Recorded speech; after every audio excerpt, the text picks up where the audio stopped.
बिस्मिल्लाहिर्रहमानिर्रहीम। अस्सलाम वालेकुम दोस्तों, सिंध इल्म टीवी में तव्हांखे भली कार चऊं था। दोस्तों, अॼु जी वीडियो में असां सिखंदासीं त एंड्रॉयड फ़ोन तां सिंधी में कीबोर्ड कीअं डाउनलोड कजे ऐं उनखे कीअं इस्तेमालु कजे। सिंधी में कीबोर्ड जो इस्तेमालु ऐं उनखे डाउनलोड करण जो तरीक़ो।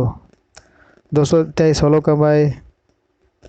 इंग्लिश में असां कमेंट्स कंदा आहियूं, इंग्लिश में मैसेज कंदा आहियूं, उहे साॻा मैसेज साॻा कमेंट्स असां सिंधी ज़बान में सिंधी लिखत में करे था सघूं। उन लाइ दोस्तों सभिनी खां पहिरीं तव्हां पंहिंजे मोबाइल जे गूगल प्ले स्टोर में वञो था। गूगल प्ले स्टोर में वञी मथे सर्च में वञो। सर्च में उते वञी लिखो easy Sindhi keyboard. Easy Sindhi मूं सर्च कयल आहे, हेठां सर्च हिस्ट्री में लिखियलु आहे। मां हिन खे क्लिक कयां थो, खुली वेंदो। इन में मुख़्तलिफ़ कीबोर्ड्स आहिनि दोस्तों, पूरी लिस्ट खुली वई। जंहिं मथां कंहिं हिकिड़े ते क्लिक कयो जेके आउं यूज़ कंदो आहियां, उहो मुंहिंजे मोबाइल में इंस्टॉल आहे। ॾिसो तव्हां, ओपन जो ऑप्शन अचे थो। जंहिं वटि इहो इंस्टॉल या डाउनलोड न हूंदो उते ओपन जो ऑप्शन कोन ईंदो, उते ऑप्शन ईंदो डाउनलोड जो। त उते तव्हां डाउनलोड खे क्लिक कंदो, पोइ डाउनलोड थी वेंदो, इंस्टॉल थी वेंदो। उन खां पोइ ओपन ते क्लिक करे उनखे तव्हां खोलिजो। ईअं कुझु दोस्तों ईंदो। मां इन एप्लीकेशन जो लिंक बि वीडियो डिस्क्रिप्शन में ॾेई छॾींदुसि, तव्हां उतां डाउनलोड बि करे था सघो।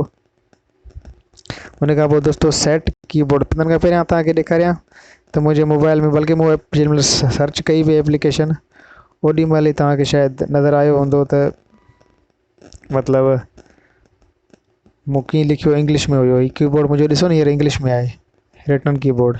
हाणे हू जेका पाण सेटिंग कयूं पिया, उते एप्लीकेशन खोले सेट कीबोर्ड में आयासीं। हिते हाणे ॿ ऑप्शन अची विया दोस्तों, easy Sindhi keyboard, easy Sindhi English keyboard या माइक्रोसॉफ्ट कीबोर्ड। मतिलबु जेको कीबोर्ड पहिरीं मोबाइल जे सिस्टम में आहे उहो, या जेको हाणे डाउनलोड कयो अथव उनखे यूज़ करणु था चाहियो। तव्हां हिन ते क्लिक कंदो दोस्तों। उन खां पोइ सेटिंग में वेंदो।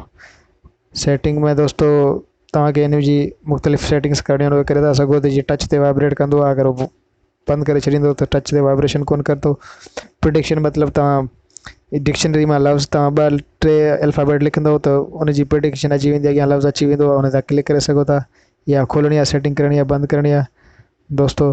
उन खां पोइ डिसेबल आहे त अगरि तव्हांखे हितां सेटिंग करणी आहे, ॾिसो न हाणे हिते अगरि असां गूगल वॉइस टॉकिंग जो ऑप्शन बि करे था सघूं, ऐं मतिलबु टॉक बैक बारली काई कीबोर्ड, मतिलबु मुख़्तलिफ़ कीबोर्ड सिस्टम आहिनि, उन्हनि खे असां क्लिक करे था सघूं। पर पाण खे easy English Sindhi keyboard use करिणो आहे। इन कीबोर्ड जो फ़ाइदो इहो आहे दोस्तों, हाणे ॾिसो मूं क्लिक कयो, हाणे मूं हिते रेटिंग शुरू कई, हिते ऑप्शन अची वियो, हेठि कुंड में ई सिंधी जो ऑप्शन आहे। हिन ते असां क्लिक करे सिंधी जा अखर लिखी था सघूं।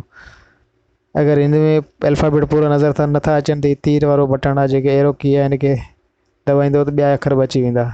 सिस्टम में हिन ते निशानियूं अची वेंदियूं। नंबर जी लाइन मथां मौजूदु आहे दोस्तों, हितां सिंधी हितां इंग्लिश, ऐं मथां क्लिक करण सां उर्दू में थी थो सघे। दोस्तों, पंहिंजी ॿोली खे वधाइण लाइ सिस्टम पंहिंजे महिनती सिंधियुनि हीअ सॉफ्टवेयर एप्लीकेशन इजाद कयूं आहिनि, हीअ ठाहिया आहिनि। इन्हनि खे इस्तेमालु कयो, पंहिंजी सिंधी ॿोली खे तरक़ी में वधायो, ताकी असांखे फेसबुक ते जिते बि असां पंहिंजी शिनाख़त सिंधी ॿोली तौरु कराए सघूं। अल्लाह मौला ख़ुशि रखे तव्हांखे। पंहिंजो ख़्यालु रखो ऐं वीडियो खे लाइक कजो, चैनल खे सब्सक्राइब कजो। महिरबानी। अॻी वीडियो ताईं ख़ुदा हाफ़िज़।